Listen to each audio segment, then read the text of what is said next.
எப்படி பலிபீடத்தை எப்படி கட்டணும்? How to build a altar. பாருங்க, there are evil altars. எல்லாம் சொல்லுங்க. தெய்வீக பலிபீடங்கள் இருக்கு, தெய்வீகம் இல்லாத தீமைக்குரிய பலிபீடங்களும் இருக்கு. பைபிள் அந்நிய அக்கினின்னு போட்டிருக்கு. அந்நிய அக்கினி எங்கிருந்து வரும்? அந்நிய அக்கினி தீமைக்குரிய பலிபீடத்திலிருந்து வரும். தெய்வீக பலிபீடத்திலிருந்து என்ன வரும்? தேவனோட அக்கினி வரும், சுகந்த வாசனை வராங்கிறது. பலிபீடத்தை எப்படி கட்டணும்? நல்லா கவனிங்க.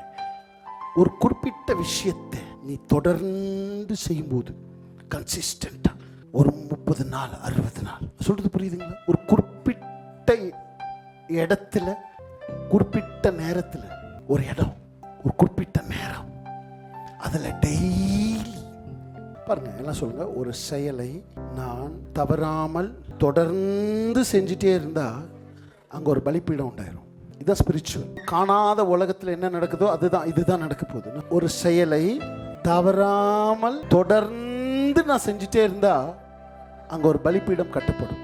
இது ஸ்பிரிச்சுவல் ஆல்டர். என்ன போட்டிருக்கு? சரீரங்களை ஜீவ பலியாக ஒப்பு கொடுங்க அப்படின்னு. நல்லா கவனிங்க. பலிபீடம் வேற, பலிகள் வேற. பலிபீடம் இல்லாமல் என்ன பண்ண முடியாது? பலிகளை செலுத்த முடியாது. எல்லாம் சொல்லுங்க பார்க்கலாம். பலிபீடம் இல்லாமல் பலிகளை செலுத்த முடியாது. பலிபீடம் எதற்கு? நீங்க பழைய ஏற்பாட்டிலிருந்து புதிய ஏற்பாடு வரைக்கும் நீங்க எபிரேயர் படிச்சு பாருங்க. ஃபுல்லா நீங்க படிச்சு பார்த்தீங்கன்னா தேவன் உன்னை சந்திக்கிற இடம் அதான். தேவன் உன்னை சந்திக்கிற இடம் எது? பலிபீடம். அக்கினி எங்க வந்துச்சு சொல்லுங்களேன்? எலியா பலிபீடத்தை கட்டினானா என்ன வந்துச்சு? அக்கினி. எப்பெல்லாம் தேவனுடைய அக்கினி வாழ்க்கையில் வரணுமோ அங்கெல்லாம் என்ன தேவைப்படுது? பலிபீடம் இல்லாம அக்கினி என்ன வாய்ப்பே இல்லை. எவ்வளவு பேருக்கு அசாதாரணமான பரலோக அனுபவங்கள் எல்லாம் வேணும். யோவான போல, நம்ம டிஜிஎஸ் தினகரன் பார்த்தது போல அப்படிப்பட்ட அசாதாரணமான பரலோக அனுபவத்தை நீ பார்க்கணும்னா அது எங்கிருந்து தான் வாய்ப்பு? பலிபீடத்தில் இருந்துதான், இல்லையா? ஆமாவா? யாக்கோபு பைபிளில் போட்டுக்க, ஒரு கல் மேலே சிலை சேர்க்கும் போது வானம் என்னாச்சு? அந்த கல் எது தெரியுமா? அவனோட தாத்தா ஆபிரகாம் கட்டின பலிபீடம். அது அவங்க தாத்தா கட்டின பலிபீடம் கூட யாக்கோபிங்க தலை சாய்க்கும் போது வானம் தெரியுது. எங்கெல்லாம் பலிபீடம் கட்டப்பட்டுச்சோ அந்த பலிபீடம் கட்டப்படும் போதெல்லாம் வானங்கள் தெரியுது. பலிபீடங்கள் வானங்களை திறக்கும். பலிபீடங்கள் உங்களுக்கும் ஆண்டவருக்கும் இடையில எதுவுமே இல்லாத ஒரு சூழலை உண்டாக்கும். சொல்றது அதுதான் பலிபீடம். உனக்கும் ஆண்டவருக்கும் வானத்துக்கும் ஒரு திறந்த வானம் இருக்கணும். நீ ஒரு திறந்த, உன் வீடு திறந்த வானத்திற்கு கீழே இருந்துச்சுன்னா எந்த தீங்கும் வீட்டுக்குள்ள வர முடியாது. யோபு பலிபீடம் கட்டினா கட்டலையா? பைபிள் எடுத்து படிச்சு பாருங்க. யோபு டெய்லி பலிபீடத்தை கட்டும் போது பைபிள்ல போட்டிருக்கு. நல்லா கவனி. பிசாசு யோபுவை தொடு வரும்போது மேல போய் சொல்றான், அவன் வீட்டை சுத்தி, யோபு 1ல என்ன போட்டிருக்கான்? வீட்டை சுத்தி என்ன பண்ணிருக்கீங்க? வேலி அடைச்சு வச்சிருக்கீங்க. நல்லா கவனி. நான் கேட்குற கேள்விக்கு பதில் என்ன? நான் ஏற்கனவே சொல்லிக்கிறேன். நான் யோபோட வீட்டை சுற்றி வேலி அடைச்சது யாருக்கு மட்டும்தான் தெரிஞ்சிருந்தது? பிசாசுக்கு தெரிஞ்சிருந்தது, யோபுக்கே தெரியலது. ஆனால் யோபு பண்ணது என்ன? வெறும் பலிகளை செலுத்திட்டே இருந்தான். யோபு பலிகளை செலுத்திட்டே இருந்தான். நீங்கள் பலிகளை செலுத்தும் போது, உன் வீட்டில் ஒரு பலிபீடம் இருக்கும் போது அது உன் வீட்டை சுற்றி ஒரு காவல் வளையத்தை உண்டாக்கும். பலிபீடங்கள் உன் வீட்டுக்குள்ள தீங்கு வராத படிக்க. நான் சொல்றது புரியுதா? அதனால தான் பிசாசு போய் சொல்றான், யோபுவை நீங்க என்ன பண்ணிருக்கீங்க? நீங்க அவன் வீட்டை சுத்தி என்ன பண்ணிருக்கீங்க? வேலி அடைச்சிருக்கீங்க. அப்போ பக்கத்து வீட்டுக்கு இது தெரியுமா? பக்கத்து வீட்டுல வேலி இருந்ததா? பிசாசு எல்லா வீட்டுக்கும் போயிட்டு வந்தான். ஆனா ஒரு வீட்டுக்குள்ள போகும்போது உள்ள போக முடியல. யோபோட காலத்துல பிசாசு எல்லா வீட்டுக்கும் போனான். ஆனா அவனால தொட முடியாத ஒரு வீடுன்னு இருந்தா அது வேற யாரும் இல்ல, யோபோட வீட்டை தொட முடியல. காரணம், அவனை சுத்தி ஒரு வேலியை கர்த்தர் அடைச்சு வச்சிருந்தாரு. இந்த சாட்சியை சொல்றது யாருன்னா பிசாசு. எப்படி இருக்கும் நீங்க சொல்லுங்களேன்? மேல பரலோகத்துக்கு போய் சொல்றான், பிசாசு சொல்றான், நான் சரசம்மா வீட்டுக்கு போனேன், ஆனா அங்க போகும்போது என்ன வேலி அடைச்சிருக்குது. இது சரசமாக்கே தெரியாது. உனக்கு தெரிஞ்சிருக்கணும்னு அவசியம் கூட இல்லை. ஆனா நீ என்ன பண்ணிருக்க? உள்ள ஒரு சின்சியரா ஒரு பலிபீடத்தை மட்டும் வீட்டுக்குள்ள கட்டிருக்க. நீ சின்சியரா ஒரு பலிபீடத்தை கட்ட கட்ட கட்ட கட்ட கட்ட உன்னை சுத்தி ஒரு வேலி அடைக்கப்பட்டிருக்குது. அது உனக்கே தெரியல, உனக்கே தெரியலது.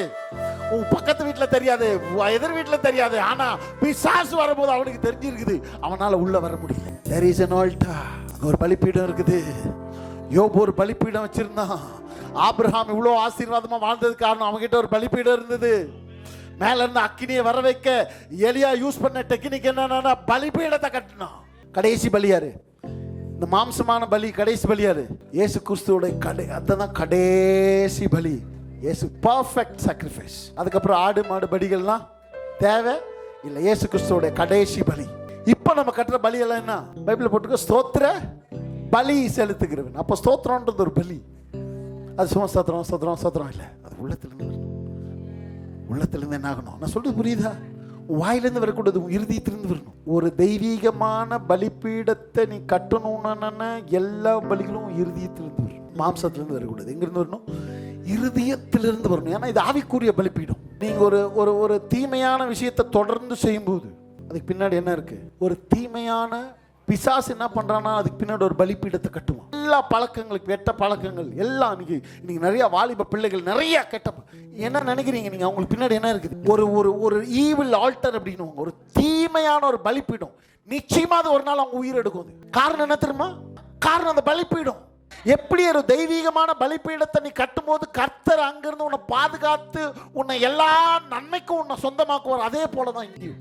நீங்க சென்னைக்கு போய் பாருங்க, ஃபுல்லா கஞ்சா. நிறைய பேர் அழுகிறது என்னன்னா, எங்களால் இது என்ன பண்ண முடியல. விட காரணம் என்ன? பலிப்பீடம் பின்னாடி. ஏன் விட முடியல? பின்னாடி ஒரு ஈவில் ஆல்டர் அவங்களுக்கு பின்னாடி இருக்குது. இவங்க விட்டாலும் அது இவங்களை விடாது. தெய்வீகமான ஒரு பலிப்பீடத்தை கட்டும்போது நீ விட்டால் அது ஒன்று விடாது. நீங்க அப்படி ஒரு பலிப்பீடத்தை கட்டிருங்க. ஒரு நாள் திடீர்னு ஒரு சோர்வு வரும் உங்க வாழ்க்கையில. வருமா வராது? நம்ம வாழ்க்கையில் சோர்வெல்லாம் வருமா? சோர்வெல்லாம் வரும். என் வாழ்க்கையில் நிறைய வந்திருக்குது. அந்த சோர்வெல்லாம் வரும்போது ஜெபிக்க முடியாது. சம்டைம்ஸ் நல்லா இதெல்லாம் பண்ண முடியாது. சும்மா பாட்டு பாடிட்டே நீ பஸ் பேசிப்பேன். ஆனால் நான் நிறைய ஜெபிக்கும் போது என் மீட்டிங்ஸ்லாம் போய் என்ன நடக்குதோ அதை விட அதிகமாக இப்படி போகும்போது கூட நடக்குது. நம்ம அட்வான்டேஜ் எடுக்கணுன்ற அர்த்தம்.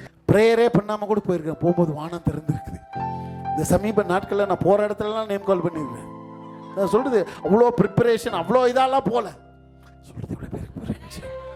ஏன்? ஒரு பலிப்பீடம் இருக்குது நமக்கு. We have an altar, a divine altar. ஒரு காரியத்தை சொல்றேன்.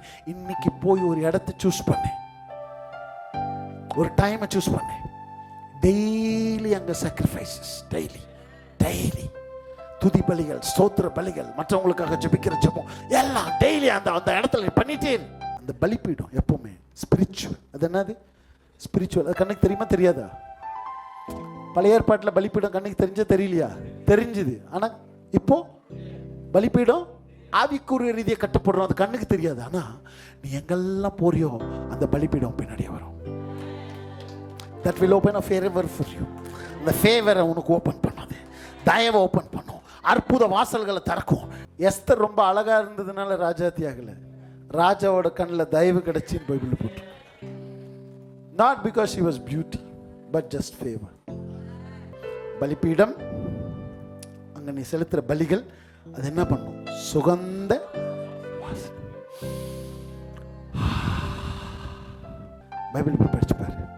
சுகந்த வாசனை முகரும் போது என்னெல்லாம் நடந்துருக்கு. நோவா சுகந்த வாசனை முகர்ந்து சொன்னாரு, இனிமே நான் அப்படி செய்ய மாட்டேன். இயேசுவோடைய பலிகளை சுகந்த வாசனை முகர்ந்து ஆண்டவர் சொன்னாரு, இவங்க எல்லாரையும் நான் மன்னிச்சிருப்பா. I will forgive everybody. எல்லாத்தையும் என்ன பண்ணிடுறேன்? நான் எல்லாரோட பாவத்தை நான் மன்னிச்சிருக்கேன். பிதா ஒரு தீர்மானம் பண்றாரு, முடிவு பண்றாரு. இவங்க எல்லாம் அக்கிரமம், இவங்க பண்ண பாவம், இவங்க பண்ண அக்கிரமம், இவங்களோட மீறுதல் எல்லாத்தையும் என்ன பண்ற? எந்த பலி? இயேசு கிறிஸ்துவோட பலி. பிதாவை முழு மனுக்குலத்தையும் மன்னிக்க வச்சதுக்கு ஒரு காரணம் இயேசு கிறிஸ்துவோட பலி. இயேசு கிறிஸ்து செலுத்தின ஒரு பலி பிதா முழு உலகத்தையும் மன்னிக்கும்படி செய்தார். எல்லாரும் ஏற்றுக்கொள்ள